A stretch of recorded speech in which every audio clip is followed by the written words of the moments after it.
Imagine this. You are standing in a place where the Earth itself seems to be hiding its own secrets. Beneath your feet, burning rocks. In the air, the toxic smell of sulfur. And all around you, a silence so absolute, there is no life, none at all. No insects, no plants, not even microorganisms, as if this is a dead zone carved into the surface of our planet. Now the question is, what exactly is this place, and why is it considered one of the greatest mysteries on Earth?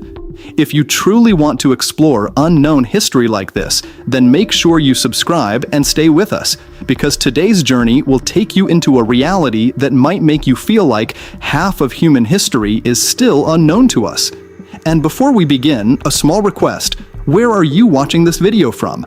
The United States, the United Kingdom, Canada, Australia, or somewhere else in the world? Let me know in the comments below. I genuinely want to see how far this story is reaching across the globe. Your one comment can help this video reach even more people. Now look down. Do you see these melted rocks? Scientists say they are thousands of years old, but the temperature required to melt them exceeds 1,000 degrees. And yet, there is no recorded volcanic eruption anywhere nearby. So where did this heat come from? What kind of force could have melted the Earth's surface like this, without leaving any clear trace behind? Welcome to a country that we think we know, but in reality, we don't. This is not just a place you see in the news. It is a hidden archive of history, a land where thousands of years of civilization are still sleeping beneath the soil. The history of this land is so ancient that it predates many of the civilizations we learned about in school. And yet, strangely, very little is said about these discoveries. Many studies were left unfinished, many excavations abandoned midway, and thousands of artifacts are scattered across museums around the world, like pieces of a massive puzzle hidden in different places. No one can see the full picture. Today, we are about to open the first piece of that puzzle. Our journey begins in the northern mountains, where a massive volcano rises, almost touching the sky. From a distance, it looks as if it was perfectly designed. Symmetrical slopes, balanced structure. This is not an ordinary mountain. It is called dormant, meaning it is asleep. But the real question is it truly asleep? Or is it simply waiting? Because even now, hot gases escape from its summit. The strong smell of sulfur fills the air. At its base, there are water sources so hot that touching them can burn your skin. Locals say that at night they sometimes see smoke rising from the peak. Scientists explain it as normal gas emissions, but the people who have lived here for generations say it's breathing. Breathing? Whose breath? Thousands of years ago, an ancient epic described that inside this mountain, a monster is imprisoned, a being that looked human, but from its shoulders grew serpents, and those serpents survived by feeding on human brains. According to the story, this creature once ruled the land. Every day, people had to be sacrificed. Eventually, a rebellion defeated it, but it was not killed. Instead, it was chained and imprisoned inside this mountain, and ever since then, the mountain is said to be breathing. Perhaps it is just a myth, a legend. But the problem is, science also says that there is still hot magma beneath this mountain, which means it is not truly dead. It is alive, just calm. And when something is calm, that is when it can be most dangerous. Now think about it, a place where history, science, and myth all merge into one. What would you believe? From there, we move a little south, near a quiet city. From the outside, it looks like an ordinary mound of earth, something you could easily walk past without a second glance. But beneath this mound lies thousands of years of history. Children play here, they walk, they laugh, yet just beneath their feet are skeletons older than the pyramids. When this place was first excavated, what was discovered changed our understanding of history. Layer after layer, each one telling a story of a different time. For thousands of years, people lived in the same place. They built homes, they built temples, they created art. But the greatest mystery lies in a small object, volcanic glass. So sharp it can cut like modern tools. But how did it get here? Because its source is not nearby. It is thousands of kilometers away, at a time when humans had no wheels, no roads, no advanced transportation. So how did this material travel such a distance? Who brought it, and why? Was it simple trade, or was there a much larger network, one we still do not fully understand? Think about it. What we call the beginning of civilization might not actually be the beginning. Perhaps humans knew far more, did far more, but that knowledge was lost over time. And now we are only finding fragments of it. This place has revealed ancient structures, stepped towers, complex designs, things that require planning, calculation, and knowledge.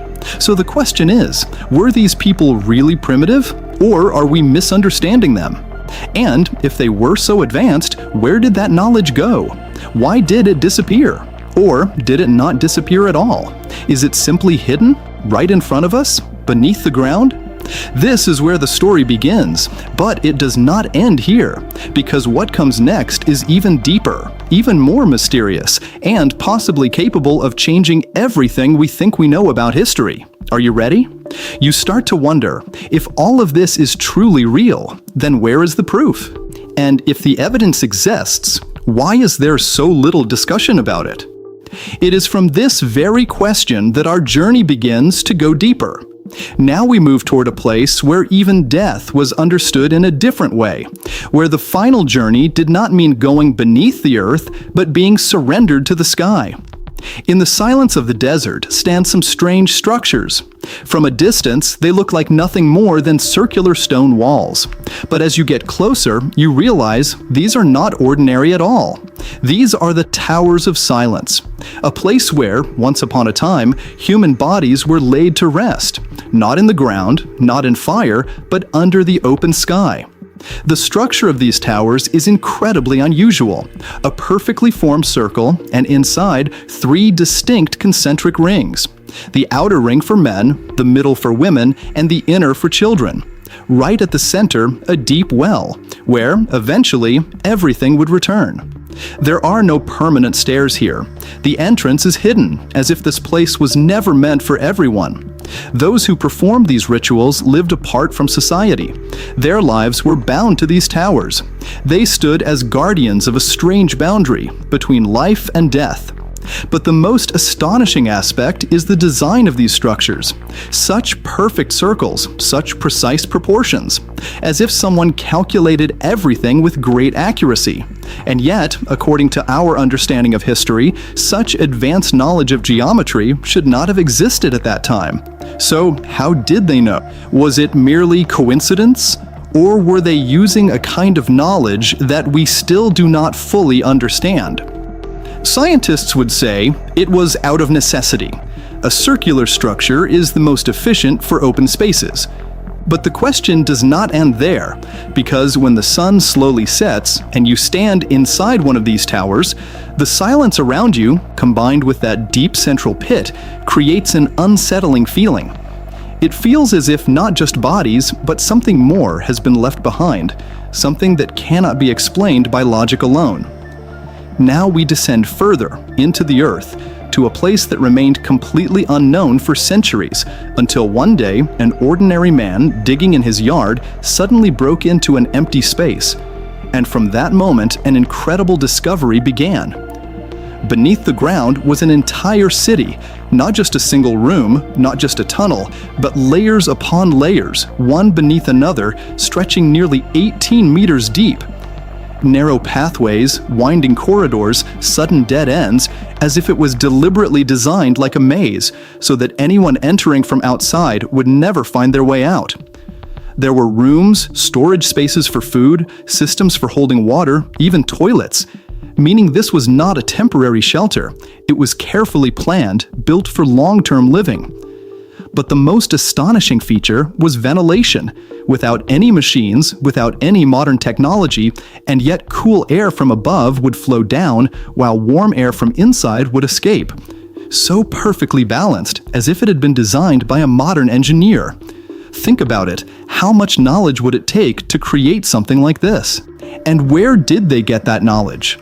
The common explanation is that people hid here to survive attacks, to escape enemies.